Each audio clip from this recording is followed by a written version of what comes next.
Taona 2024 moa zany a ho an'ny commune Lasoura dia ny fitohizan'ny ezaka izay efa natao tamin'ny taona 2024 sy ny taona lasa rehetra. Mahakasika ny resaka fandriampahalemana ohatra dia hitatra foana ny fametrahana zany, hitohy foana ny fametrahana ireo jiro an-dalambe any amin'ny fokontany izay mbola tsy misy zany ary anisan'ny ho tanterahana manokana amin'ity taona ity ny fametrahana ny jiro éclairage public any Jirama izay atao eny amin'ny fokontany Akadievo, ny fokontany any Mahintsy ary ny fokontany Ambotrazaka sy Mahatsinjo. Ny ankoatran'izay dia isy ihany koa mazava ho azy ny fanatsarana sy ny fanavaozana ireo trano sekoly eny anivon'ny fanabeazana fototra satria maro ireo trano sekoly izay tsy voakarakara atao anatin'ny commune Lasoura ary raisin'ny mpanolontsaina sy ny ben'ny tanàna ho lahara-pahamehana ny fanatsarana sy ny fanavaozana ireny trano sekoly ireny ary mety efara amin'ny fanamboarana ny trano sekoly izay ravan'ny cyclone tamin'ny taona 2024 mihitsy aza ny zavatra izay ataon'ny commune amin'ny alalan'ny fiara-miasa amin'ireo mpiara-miombina antoka maro samihafa.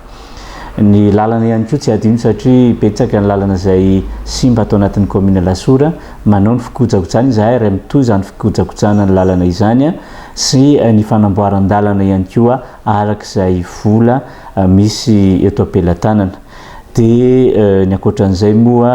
ny lafiny atao hoe ara-tsosialy tsy adino ny mamahana an'ireo ankizy izay analany CPE amin'ity taona ity. Eo ihany koa moa zany ny fizarana kilalao an'ireo ankizy ireo rehefa krismasy tahaka ny fanao isan-taona, ny be antitra ihany koa tsy adino rehefa tonga ny asaramanitra. Tahak'izay raha ohatra ka ambara amin'ny ankapobeny ny zavatra izay eritreretin'ny commune Lasoura ho tanterahana amin'ity taona 2024 ity. Eo amin'ny lafiny assainissement moa izay somary adinoko kely efa nanomboka izay tamin'ny taona 2024 volana febroary ny fanatsarana ireo lakan-drano rehetra izay tokony varinan-dranorana rehefa tonga ny fahavaratra tahak'izao. Mbola tsy tomombana zany na dia efa ao anatin'ny fahavaratra saingy kosa efa nisy fiatsaran'ny BDB dia mbola mitohy amin'ity taona ity ny fanatsarana ireo lakan-drano rehetra na mitatatra madinika ny anatin'ny fokontany ambany bypass rehetrarehetra iny izay mbola tokony asiana zany fanatsarana dia ho ezahana foana ny anamboarana izay.